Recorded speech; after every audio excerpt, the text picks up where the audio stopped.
どうもロックンクローラーズです。今回は久々に商品の紹介をしていこうと思います。フライスカイのプロポ FSG11P というですね、フライスカイの中ではミドルクラスのプロポになりますが、なんと11チャンネル対応のプロポです。流星株式会社さんというですね、キラーボディの輸入代理店なんかをしている日本の会社がですね、こちらの製品の販売をしております。技適もちゃんと取得してあります。今年の春以降かな、結構いろんなレビュー見かけるようになりましたし、いろんなね日本のショップでもちゃんと日本正規品としてちゃんともう販売されている製品ですので、安心して使える製品だと思います。簡易的なね日本語のマニュアルも付属しております。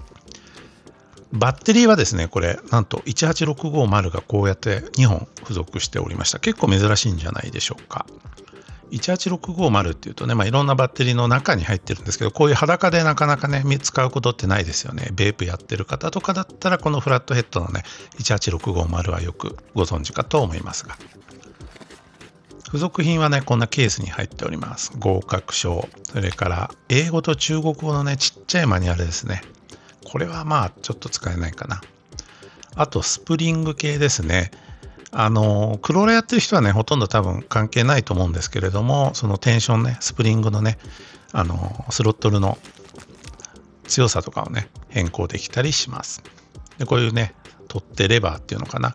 これもねアルミ製ですね。これ削り出しの、これかなり質が高いです。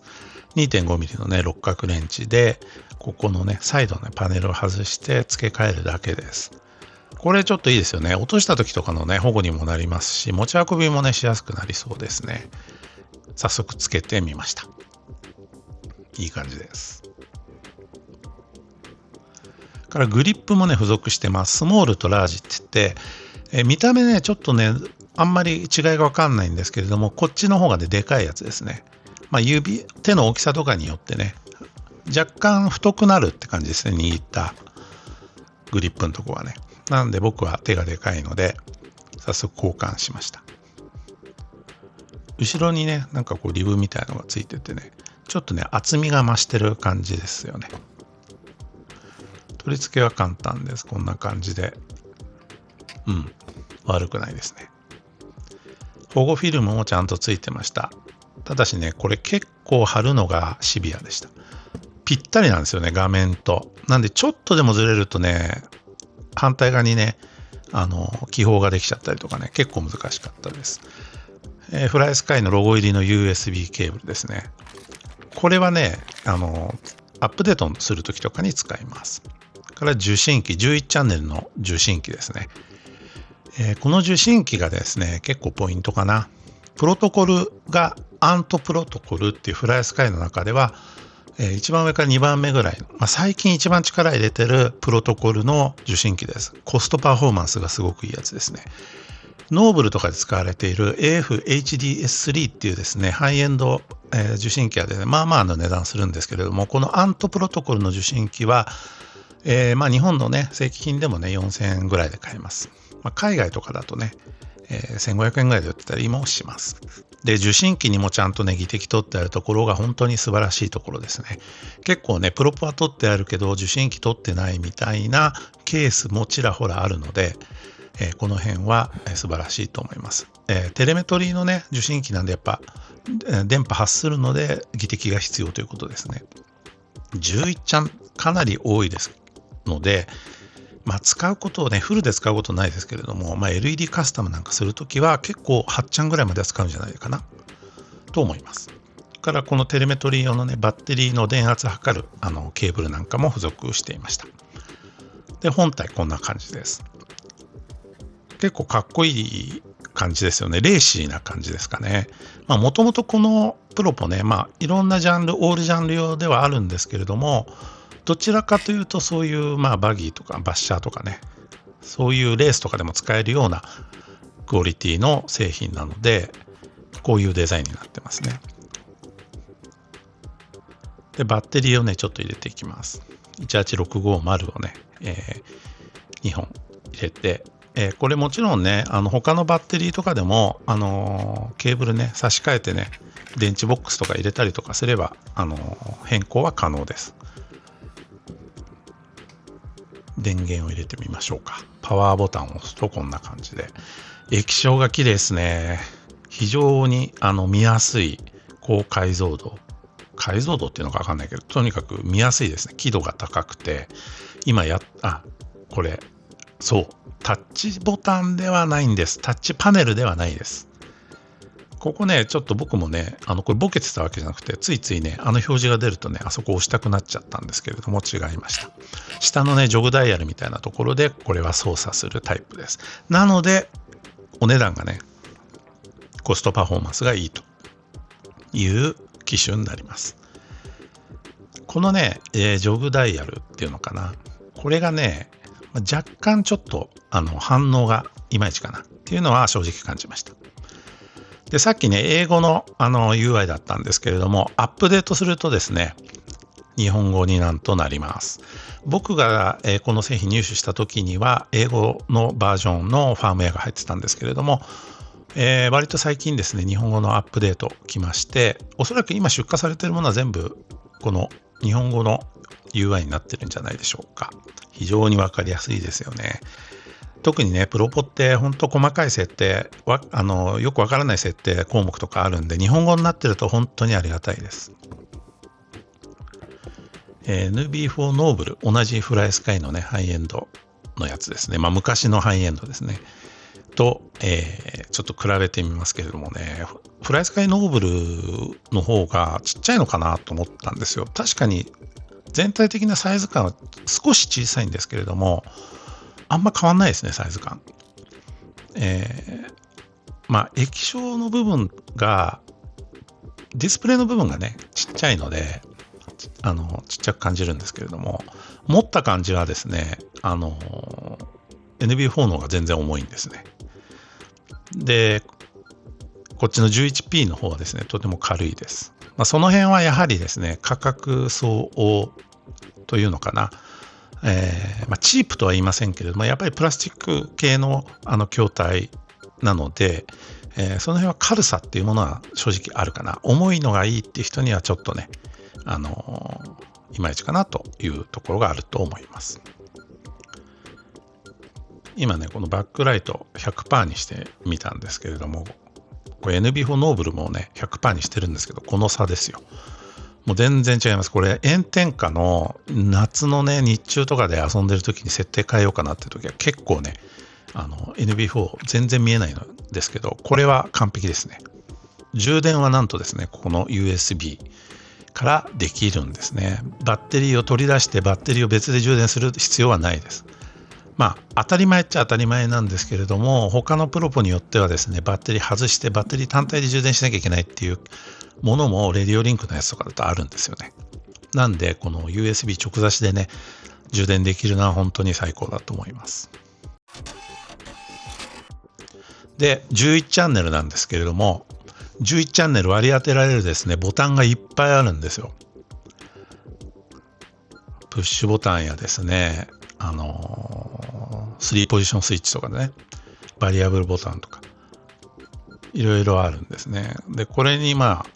り当てるんですけれども、今、1、2、3、4ってフロントのところにあるやつですね。それからサイドにですね、ここのバリアブルボタンがね、これプッシュボタンにもなってて、これが4つ目。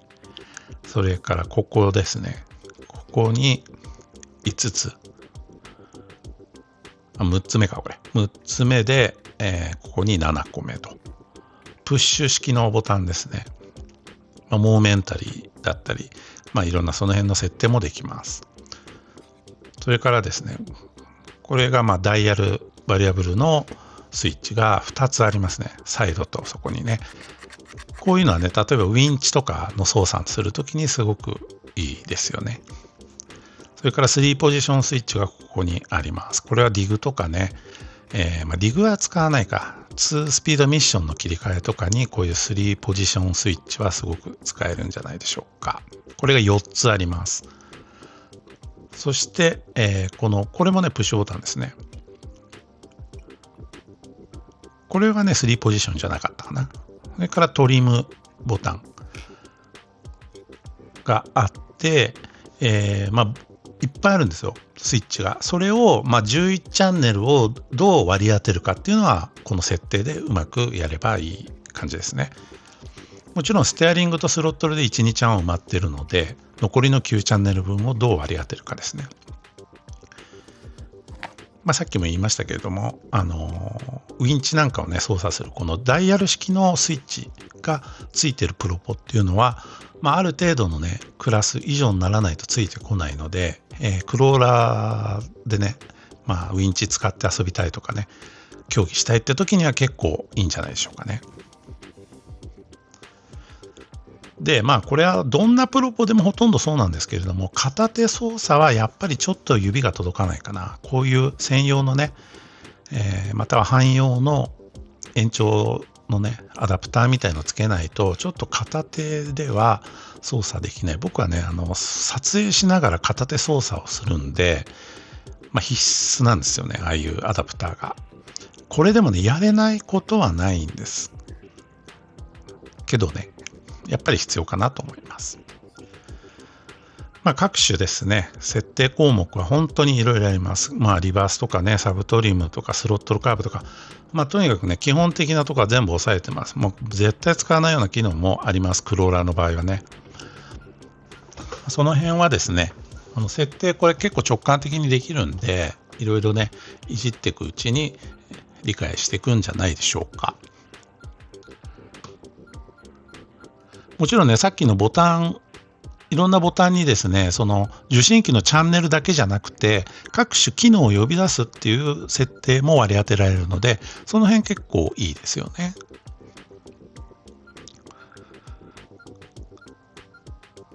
それからですね、モデル、40台ですね、40モデルを登録できます。40台やる方いるか分かりませんけれども、これね、さっきも言いましたけれども、受信機のプロトコルがアントプロトコルっていうフライスカイの中ではコストパフォーマンスのいい受信機がいっぱいあるんですよね、他チャンネルも含めて。なので、正直ね NB4 ノーブル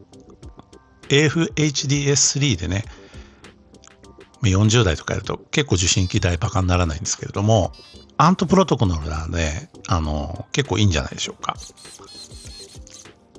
自分もね他のマシン全部ねこれに変えたいなと今ちょっと思っております。でバインドもねさっき映像に出てましたけれども、バインド方法もねすごく簡単でしたね。